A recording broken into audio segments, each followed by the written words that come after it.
Timothy Trader, and I'm 39 years old, and I practice naturopathy, amongst other things, and I practice in Miami Beach, and I have a great time. I've been raw for about 9.5 years now, and I base a lot of my practice on the age-old practice of hygiene, or natural hygiene. There's a lot of controversy in that, so I don't necessarily take it as natural hygiene anymore. But I do food combine. I do pay a lot of attention to what I do eat and what I don't, as in spices and fraction foods and things like that. So I do a very strict raw food diet, but yet I eat everything I want. I don't do a lot of the different things that some people do. Some people say that enzymes are in all foods, so we shouldn't have to combine, and there's enzymes in spices and herbs, and so I don't do as much as some people, as in preparation and stuff. I keep my life very simple. A hand of bananas for lunch, as what I had today, is absolutely perfect for me. So some people would consider this very strict. For me, it's just a la natural. I don't use condiments. I don't use a lot of the things that people still use in a lot of the raw, like vinegars, tamari, and liquid aminos, things like that. I don't participate in that, though it makes some food more flavorful, as to some of those who use that. To me, the food itself is flavorful enough. Healing, as most people talk about it, doesn't even happen. It is a body-instituted procedure. And when we try to force the body to do the healing, a lot of times we have problems later. Raw seems to be about the only version of giving the body the highest nutrients possible and allowing the body to do the healing itself. And in that, true healing happens.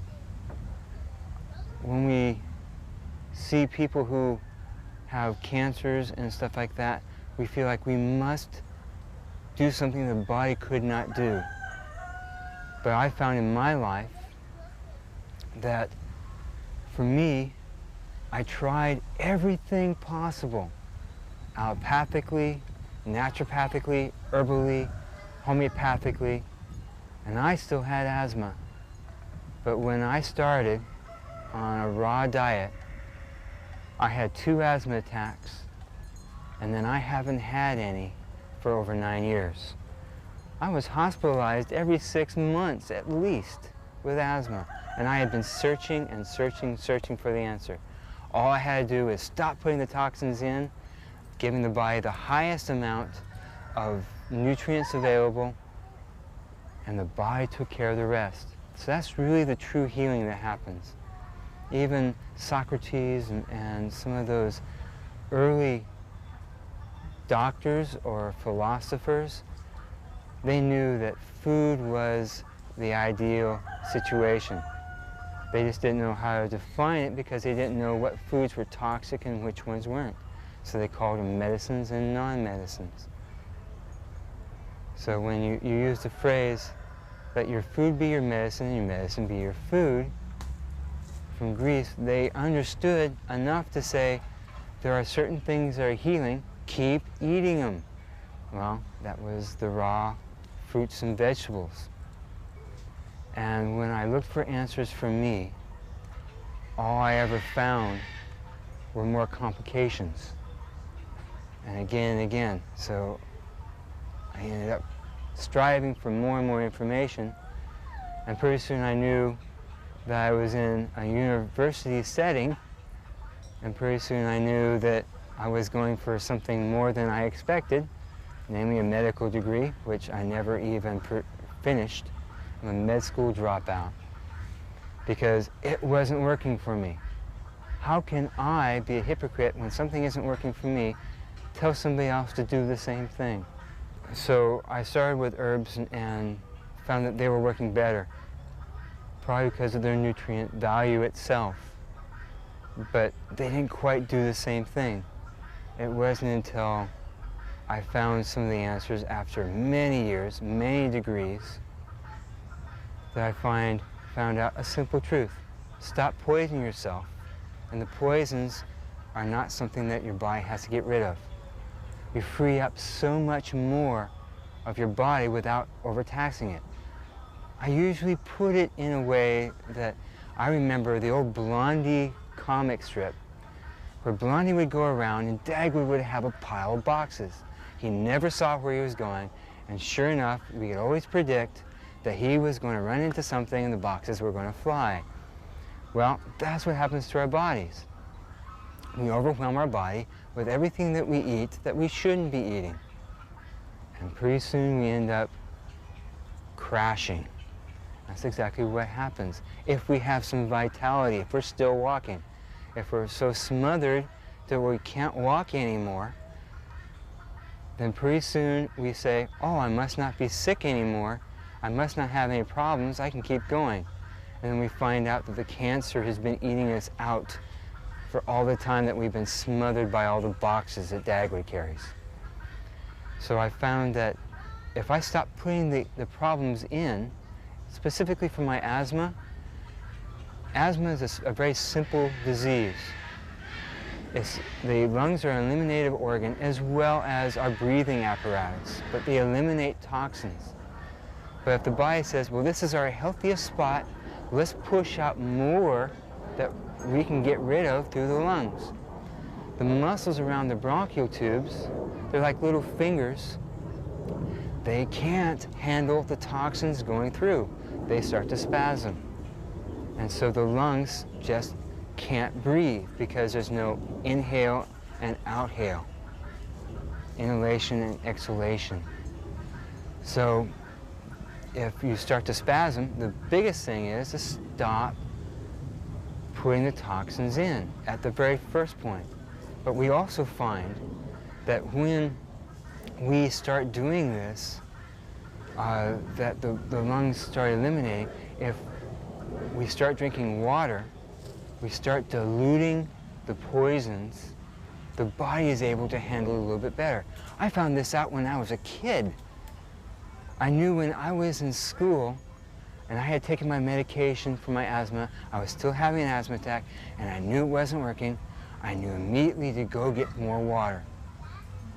Water seemed to help. Well, that's a very profound thing that we find out as adults.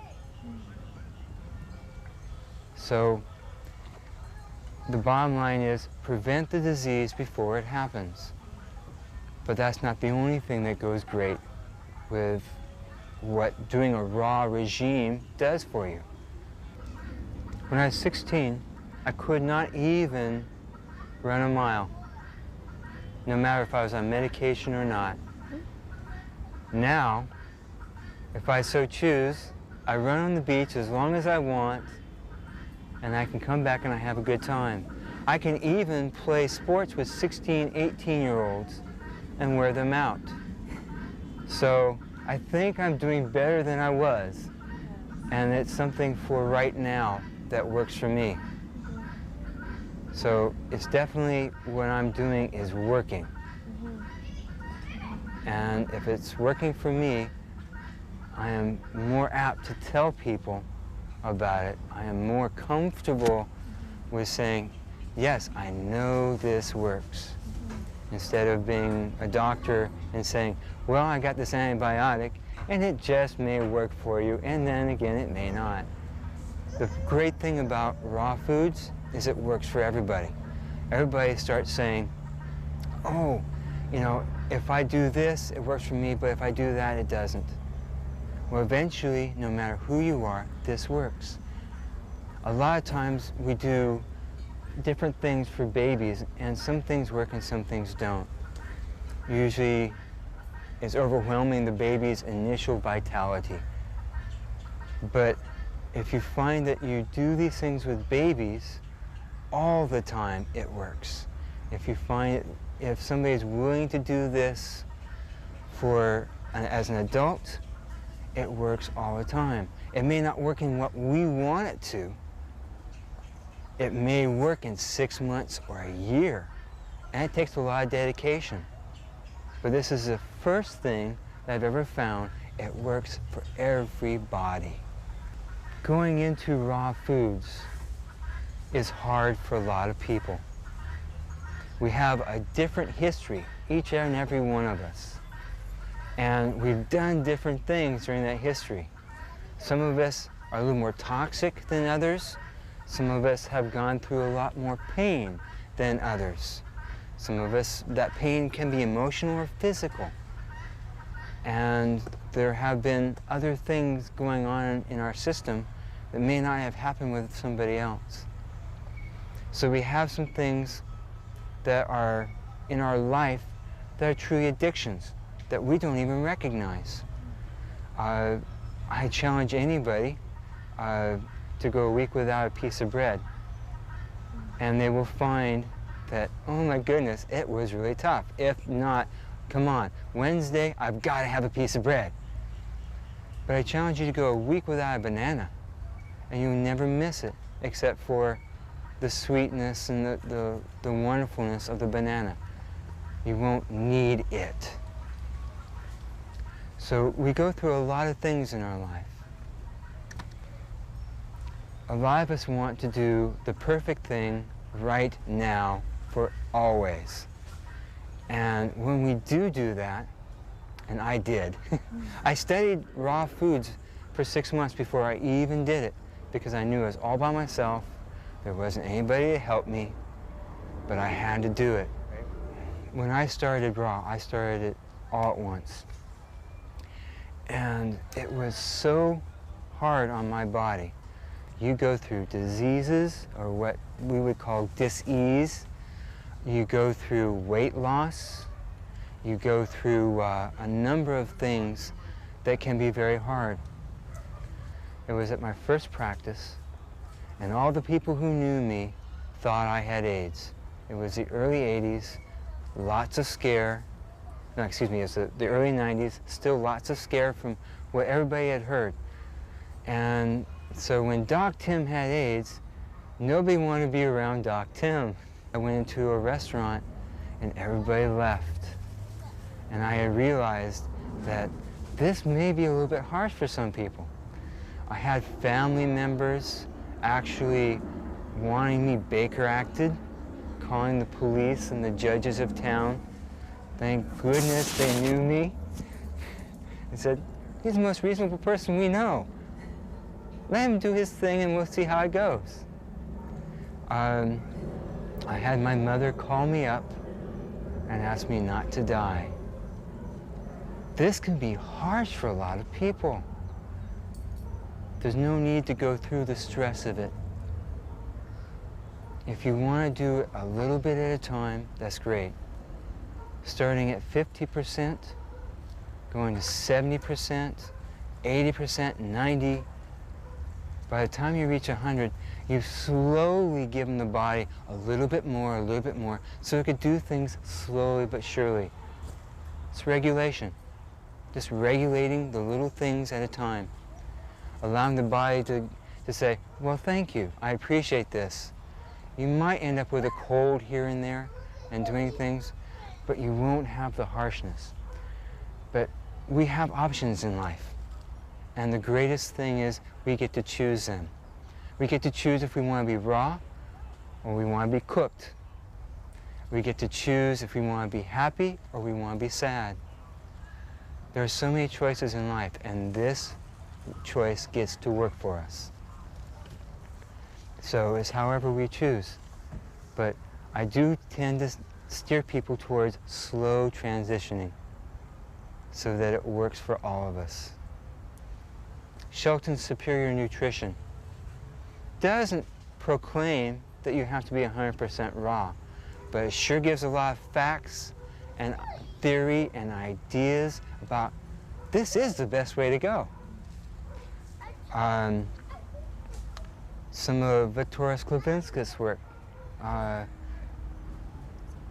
Survival into the 21st Century, is still great reading.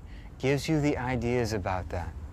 There's some new stuff out there which is absolutely wonderful. A lot of it is what I call raw food terrorism. It really pushes your buttons. It works with a lot of emotions. And if it gets somebody to do raw, to be healthier, fantastic. But if you really want to know some of the real basics, some of the down-to-earth whys and wherefores, the classics are still the best. I have seen so many people change in my life. I get to witness miracles, not just yearly, not monthly, but almost on a daily basis. And the only reason I say almost is because sometimes I don't recognize the miracles that come through. And it's because people want to make the changes. I had one gentleman who came to me when he was 90, I believe. And he did everything, but he didn't want to give up his bread. And finally one day he came to me and he said, "What can I get rid of my edema?" He was swelling at the ankles. He says, "What can I do?" He says, "I go to my other doctor," and he says, "I can't find anything wrong with you except for you got some edema around your ankles." And he goes, "I'm not worried about that at all." Well, this gentleman was worried. He says, "I'm not perfect." I said, "Well, you don't want to give up your bread, but your bread is what's causing that." And he goes, "Really?" I said, "Yes, really." I didn't see him for something like 6 months, 9 months, something like that. And all of a sudden he came back. And it was so fun because he lifted up his leg. Now, how many 90-year-olds can you tell me that can lift up their leg when they're sitting down to about their face level, pull down their socks and say, "Doc, look what happened"? And I say, "Great, what happened? What'd you do?" He says, "I just followed your advice. I just stopped eating bread." And he goes, "You know what? I like putting things on lettuce now much better than I ever did putting on bread." These are great. I've also seen young people turn their lives around too. But you know what? When we're young, we very rarely want to make changes. We want to do what everybody else is doing. We want to go to the pizza place. We want to go to the Quickie Mart. We want to do all the things that all the kids are doing, including mall time. But you know what? Bottom line is, these things are producing problems in our kids.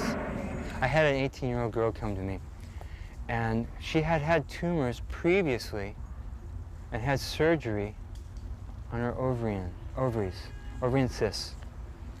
She had come to me because they had reoccurred. The doctors wanted to do a biopsy, but they felt like this time they were cancerous. 18 years old and already having cancer. Well, this is one of my favorite little stories because we gave her no food for 3 days to really just water, air, and lots of rest. And then we fed her nothing but raw foods. She had another appointment in 21 days after she originally saw me to go to the doctor to have an ultrasound done to see what was going on. The doctors were amazed. They could not find anything at all. Young people have a tendency to change things so quickly because they're so vital. Sometimes when we're older, it does take 6 months or a year. But bottom line is, it works for everybody. I don't know if today, if we have more fad diets than we've ever had, but it sure seems like it. We have the high protein diets. We have blood type diets. We have so much. I'm not here to speak bad about them. I am here to speak about raw and living foods because I know they work. I know that the problems with the blood diet, the blood type diets, don't occur when you're eating all raw. So why limit yourself to something specifically for your blood type? I see people in my office weekly from high protein diets. I see problems, serious problems, because of these other things. And what do? We put them on a mostly raw diet and we turn things around. Understand that if I gave you 3,000 calories of Twinkies, you're going to gain weight. If I give you 3,000 calories of pasta, you're going to gain weight. If I give you 3,000 calories of vegetables and fruit, and you got to realize that most vegetables don't have much calorie content, and once they're digested, it's balanced out to 0 calorie content. So really and truly what we're talking about is 3,000 calories of fruit every day. You're going to lose weight on that. It's because the body sees that the calories are pure and good and non-toxic, and they turn those things into good things into your body. And you can eat your fill with raw and actually normalize a weight right where you should be. I don't look at somebody with how many inches do you have around your waist, how much weight do you have on the scale, but I measure where they should be by the vitality that they show. How much energy do they have?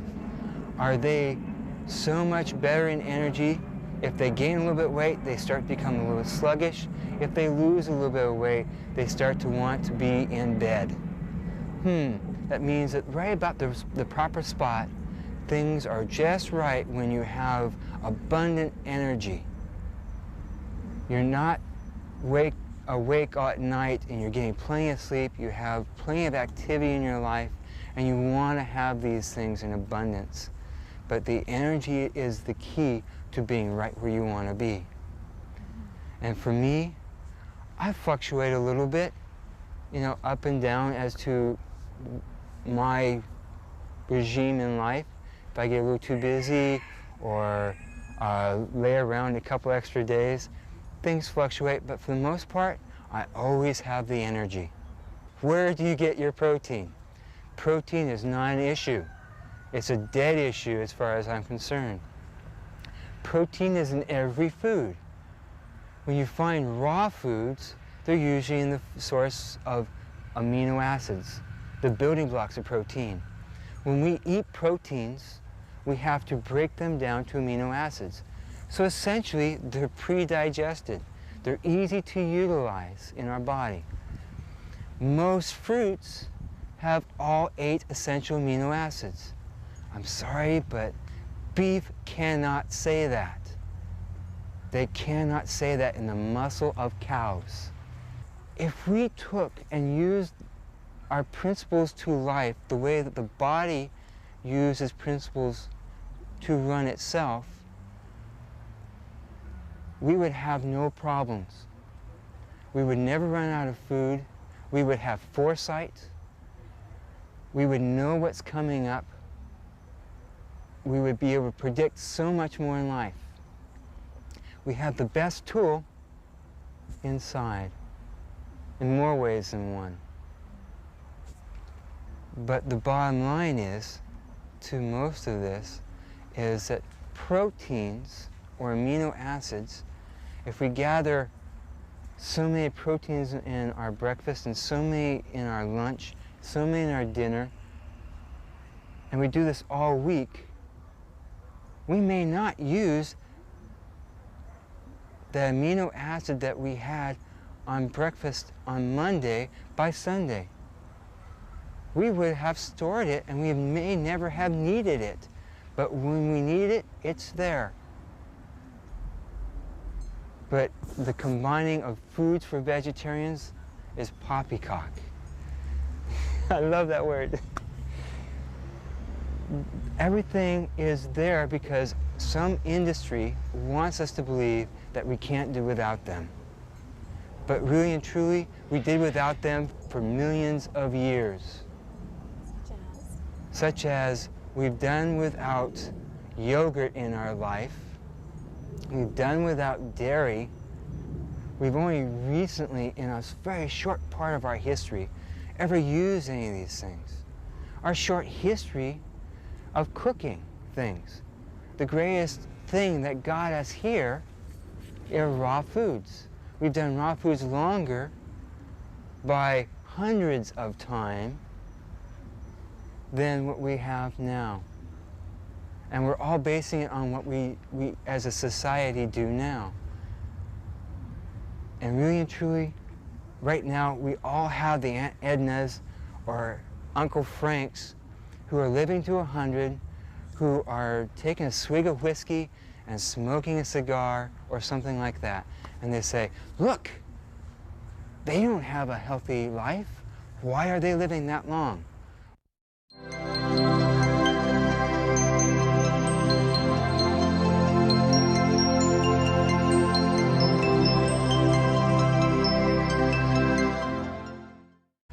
To me, the food itself is flavorful enough. Healing, as most people talk about it, doesn't even happen.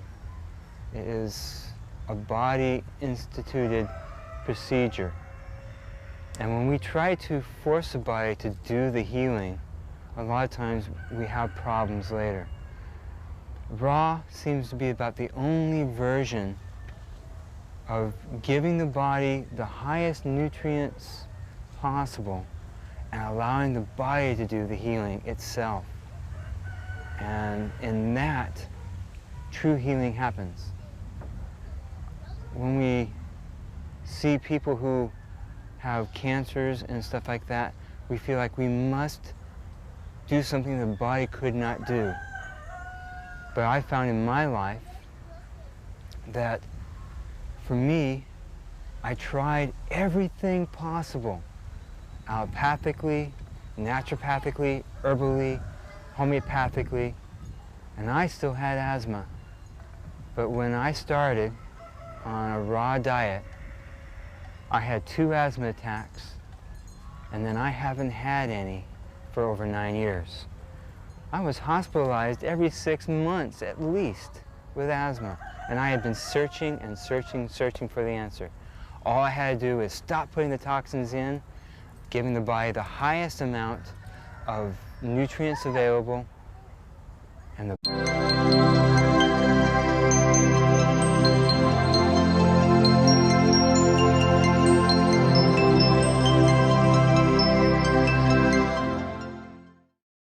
My name is Timothy Trader, and I'm 39 years old, and I practice naturopathy, amongst other things, and I practice in Miami Beach, and I have a great time.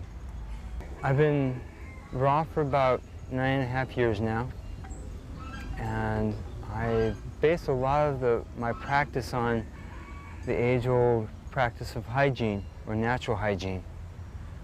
There's a lot of controversy in that, so I don't necessarily take it as natural hygiene anymore. But I do food combine.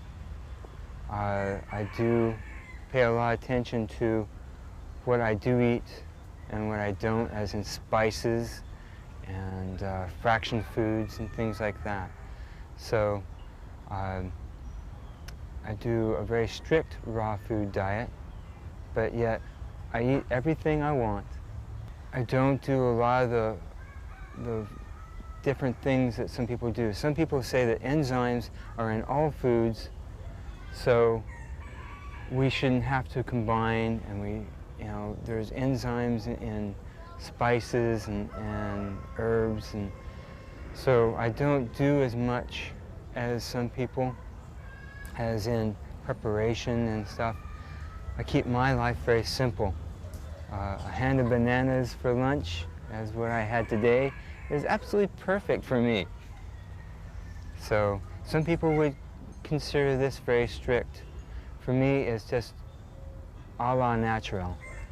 I don't use condiments. I don't use a lot of the things that people still use in a lot of the raw, like vinegars, tamari, and liquid aminos, things like that. I don't participate in that, though it makes some food more flavorful as to some of those who use that.